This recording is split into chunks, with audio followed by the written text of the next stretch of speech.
Hello everyone. Today our topic is bilingual method. So let us start. First of all, before going to discussion about the bilingual method, let us introduce the starting of bilingual method, its meaning. The direct method doesn't allow the use of mother tongue, but it was felt that sometimes the use of mother tongue becomes necessary. Therefore, it was recommended that a modified method be used in which mother tongue may be used when necessary. This was bilingual method.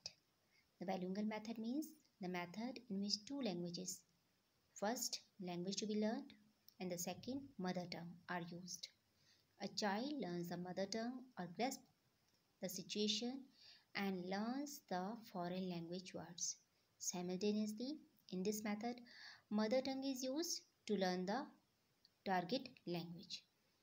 In translation method, also two languages, the language to be learned and the mother tongue, are used.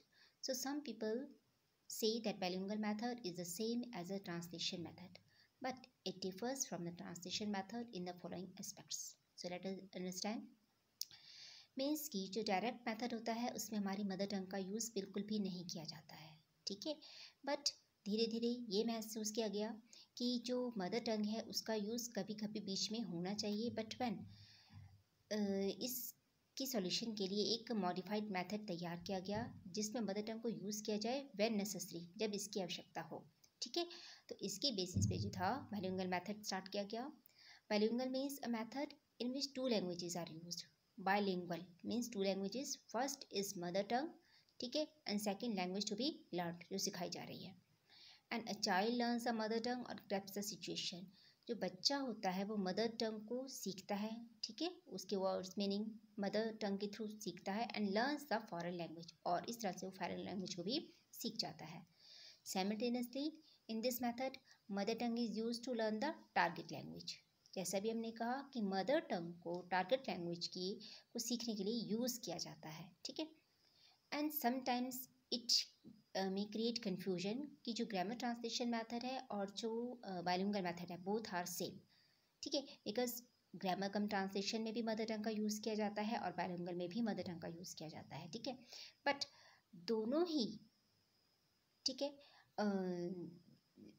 हम only on the basis of to use of two languages, ठीक है, हम इन्हें same नहीं मान सकते. There are much differences between these two, ठीक है, grammar translation method and the bilingual method. Let us see what are those differences. In bilingual method the teacher doesn't use mother tongue continuously but uses it only for explaining the meaning of difficult words.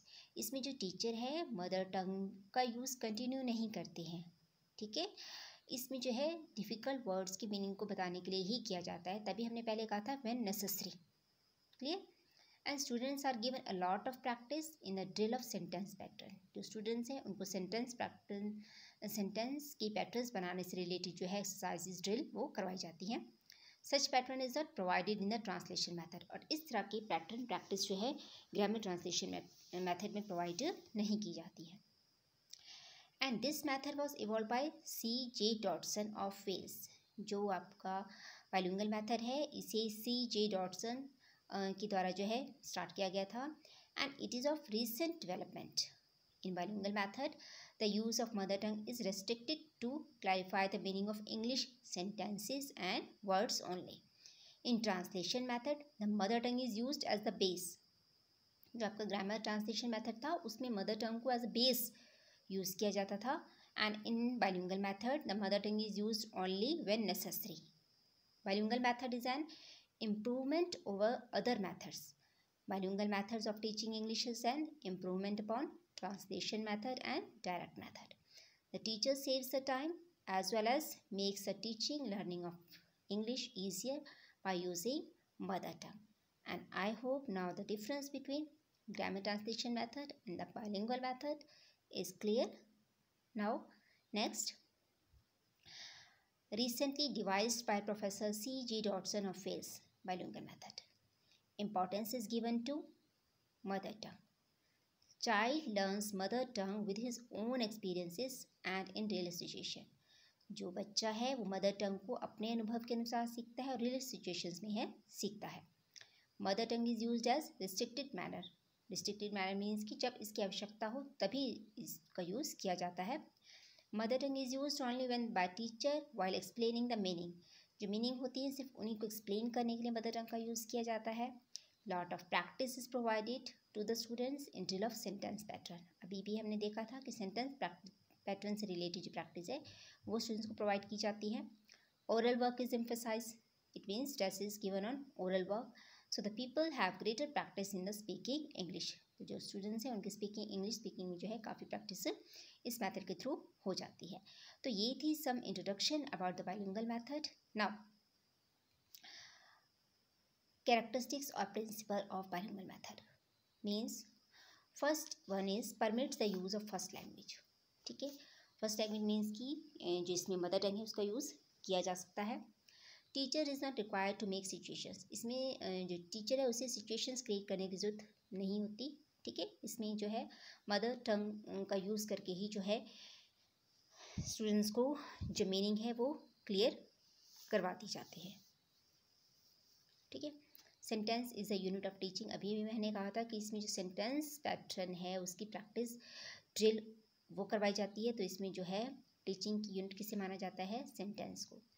And intensive practice in sentence patterns, अभी हमने कहा कि sentence है वही इसे teaching की unit माना जाता है। तो सेंटेंस पैटर्न से रिलेटेड प्रैक्टिस यूनिट स्टूडेंट्स को करवाई जाती है, प्रोवाइड की जाती है। Restricted use of mother tongue का यूज़ रिस्ट्रिक्टेड वे में किया जाता है, जब नेसेसरी हो तभी किया जाता है। एम्फेसिस ऑन प्रोनाउंसिएशन के ऊपर स्ट्रेस दिया जाता है। कंसिडरेशन फॉर ऑल स्किल, और इसमें सभी स्किल्स को जो है कंसीडर किया जाता है। ठीक है, तो हम कह सकते हैं the structure foreign language is learn. Foreign language से रिलेटेड कोई भी स्ट्रक्चर को तभी लर्न किया जा सकता है when compared and contrasted with that of mother tongue. जब उसे मदर टंग के साथ कंपेयर करके, मदर टंग के साथ कंट्रास्ट करके उसे जो है यूज़ किया जाए। ठीक है, तो ये थे some principles of bilingual method. Now advantages of bilingual method. आइए देखते हैं इसके एडवांटेजेस क्या है। The teacher can save time as the mother tongue is use. जिसमें टीचर का टाइम सेव होता है क्योंकि इसमें मदर टंग का यूज़ किया जाता है। And average teacher can use this method in class. एक एवरेज टीचर भी इस मेथड को जो है यूज़ कर सकते हैं। This method is not so costly, less costly as the use of teaching aids is minimum. इसमें टीचिंग एड्स का यूज़ कम किया जाता है, तो इसीलिए क्या है, ये ज़्यादा कॉस्टली नहीं है। Mother tongue acquisition rules are helpful in this method. Mother tongue से रिलेटेड रूल्स इस मेथड में हेल्प करते हैं in the learning of foreign language और target language. Clear. An average teacher can use this method in the class. से भी अभी हमने कहा था कि एक एवरेज टीचर भी इस मेथड को यूज़ कर सकता है। It is economical as the use of teaching aid is minimum. ये भी आपका सेम ही है क्योंकि इकोनॉमिकल माना जाता है इसे, क्योंकि इसमें टीचिंग एड का यूज़ बहुत कम होता है। Now the disadvantages. If the teachers are not equally conversant in both the languages, this method will not be effective. Means कि अगर कोई टीचर दोनों लैंग्वेजेस में परफेक्ट नहीं है, ठीक है, तो वो उनके द्वारा जो है इस मेथड को इफेक्टिवली यूज़ नहीं किया जा सकता। ठीक है, in cases where the linguistic feature of the two languages are entirely different, this method will create confusion among the students. In some cases अगर मदर टंग और टारगेट लैंग्वेज दोनों के लिंग्विस्टिक फीचर, ठीक है, उन दोनों में बहुत डिफरेंस है, तो कहीं ना कहीं वो डिफरेंस स्टूडेंट्स में न्यू लैंग्वेज टारगेट लैंग्वेज को सीखने के लिए क्या करेगा, कन्फ्यूजन क्रिएट करता है। ठीक है, this method is not at all desirable और एप्लीकेबल इन हाई क्लासेस। इस मैथड को हायर क्लासेस के लिए सही नहीं माना जाता है। ठीक है, और ना ही इसे वहाँ यूज़ करने के योग्य माना जाता है, क्योंकि in each case, in case of each word, ठीक है, to translate the meaning of each word mother tongue can't be used. ठीक है, सो हाई क्लासेस में ये एप्लीकेबल नहीं किया जा सकता।